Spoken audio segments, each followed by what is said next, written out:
Well, we are picking up bales and it is hotter than the blue blazes today.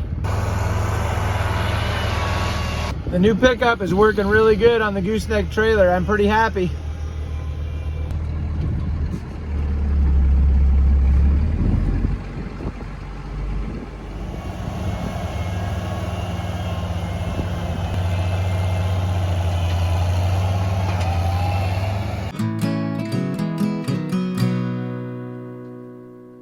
Howdy, how are you doing?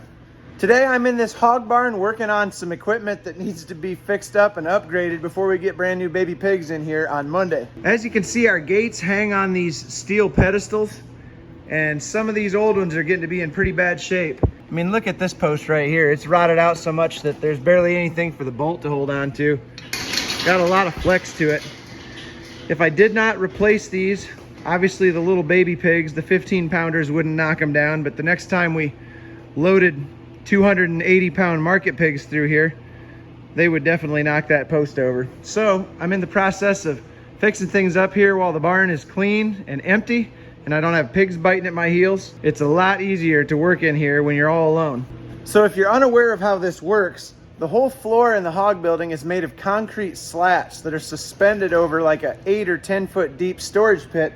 The manure just falls down between the slats and stays in the storage pit until we pump it out on the fields in the fall and incorporate it into the soil. Now, as a side benefit of the slatted floor, we have a really easy way to install the posts that hold the gates up. The posts are held to the floor by these bolts called T-bolts. Now, I don't really know why they decided to call it a T-bolt, but let me show you how it works. So once you get your post positioned exactly where you want it by checking the fitment of the gate, then you just want to carefully slide one of these T-bolts down this crack and up through the slot on your post. So once you get your nut and your washer on there, you can drop it down, rotate it 90 degrees, and then that T gets a hold of the bottom of the slats and it can't come back up through. You tighten it down, and that makes for a really nice secure connection between your gate post and the floor. Well, look at that. Got all the gate repairs made. Now, there were two of these gate posts that had to have hanger loops welded on the back of them. I welded one of them. Jeremy welded the other one.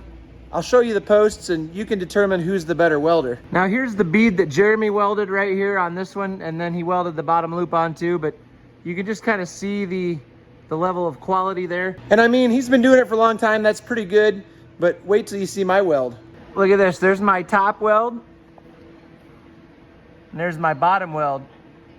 All right, so I'm not very good with a stick welder. Sorry. Now that the gate repairs are all done, the last thing I've got to do today is wet down this entire room, the lower half of it at least, with a disinfectant solution. We use this garden sprayer to spray the disinfectant all over the floor and the gates and the feeders. Basically anything that the pigs could conceivably actually touch in the first month of being here. I'll get it soaked down really good, let it dry over the weekend, and this barn will be ready for baby pigs first thing Monday morning. Ladies and gentlemen, we got some rain.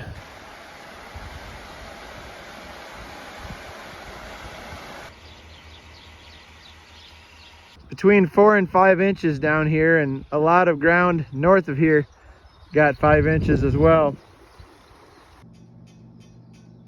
Well, the water has majorly receded here. It's been less than a day since we were down here before and everything was flooded. And as you can see, the creek is back in the bank. It's still really full though. This fence right here is not in as bad a shape as I thought it was. When we got here, these barrels were actually on the wrong side of the fence and we're holding that wire down in the grass. That's why there's all that grass all over the wire. I just threw the barrels back over on the other side of the fence. Right now, we're just trying to work at getting the electric wire cleaned off so that we can get the fence rebuilt on the northwest side of the pasture because it's completely gone. We'll go up there in a second and I'll show you what I'm talking about. But we need to get something across that section tonight in case the cows end up crossing the creek tomorrow. Proud to say that the cable stayed across this creek crossing and the cattle panels are still hanging there. They got a bunch of stuff caught in them. But our whole fence from this tree all the way over there is pretty much gone. There's nothing here. And then on the other side of there, there's a fair amount of it missing down there too. A lot of that's gone. Well, there's a fence back through here again. 3 barbs, Two of them hot.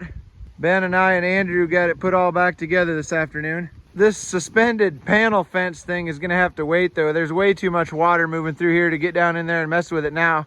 I'm not actually sure how we're gonna get all that out of there. Probably gonna have to back a tractor back along here if we can. Hook onto it and drag it out. Most importantly though, we figured out that we've still got all of the cows and the calf up here. Couldn't find them all yesterday, but they're all here now, so that's good.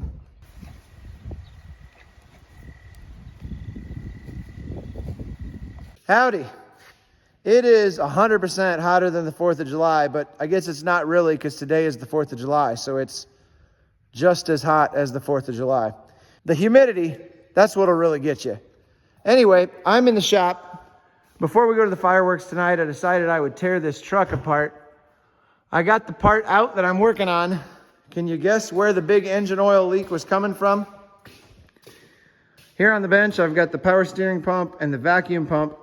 Just replaced the power steering pump last week, and while I had it off, I can't believe I didn't take a look at the seal in the vacuum pump where that power steering pump goes in there.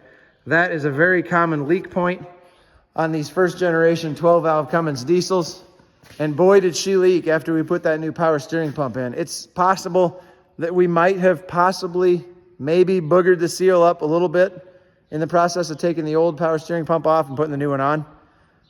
Maybe. Whatever the cause, that seal is bad, and I leaked out a bunch of engine oil. We're talking a gallon of engine oil after driving maybe 60 miles. If I told people my diesel pickup gets 60 miles per gallon, that's pretty impressive until I tell them that we're talking about oil instead of diesel fuel.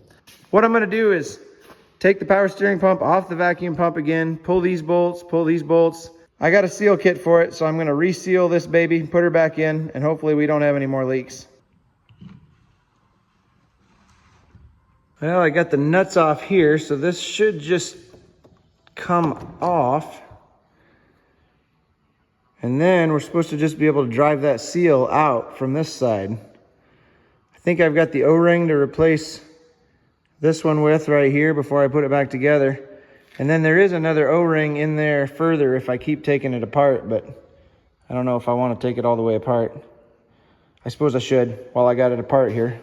And this is all there is to it. This is the pump inside. This is called a vane pump. So these pieces right here are the vanes, and it's just centrifugal force of the pump spinning around really fast that throws those vanes out against the wall and actually pumps the air, creates a vacuum. Okay, I got this back together. Just so you can get a visual of how this works, this little cross piece lays right here and lines up with these drive dogs on the shaft in the vacuum pump. And then this piece bolts on there, and here's your seal that seals up against this smooth piece of the shaft on the power steering pump. And then these drive dogs right here mesh up with these two empty slots on this cross piece, and that's what drives the power steering pump. And of course the vacuum pump has this gear on it, and it's just driven off the camshaft in the timing case on the engine.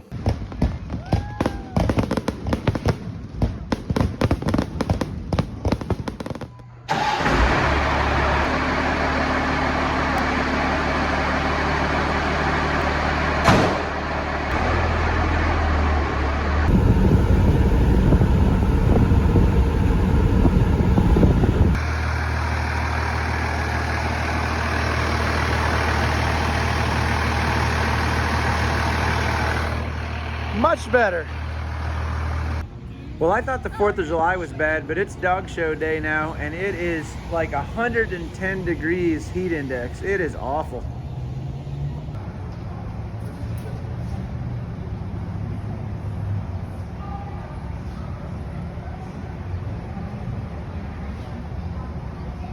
What a day it turned out to be at the fair yesterday. Just miserable, awful, sticky, hot. You couldn't hardly breathe. Kaylee pretty much passed out. Her first trip through the ring with the dog had to be carried out, and somebody had to grab the dog. We ran around back and got some Gatorade, got her revived. I mean, it was kind of scary for a little bit. I was ready to go home, but she got right back on her feet and wanted to go back in and show some more. So She went through the rest of the show and managed winning her class, the junior pre-novice obedience class. And then we hung around till all the rest of the shows were over. They tallied all the points up, and she actually got reserve overall grand champion for dog obedience in all of the classes. So that was really exciting. Super proud of her. You know, proud obviously of her winning and doing so well, but most proud of her forging through and continuing on when things were not going good and were not fun. It would have been really easy to be like, you know what, I'm done. I'm embarrassed. Let's go home. But she stuck to it, and all of her hard work all year with the dog paid off yesterday, and it was really fun, really exciting. Super proud. Big proud dad moment. Anyway, that's going to do it for this week. Thanks for hanging out. I'll see you next time.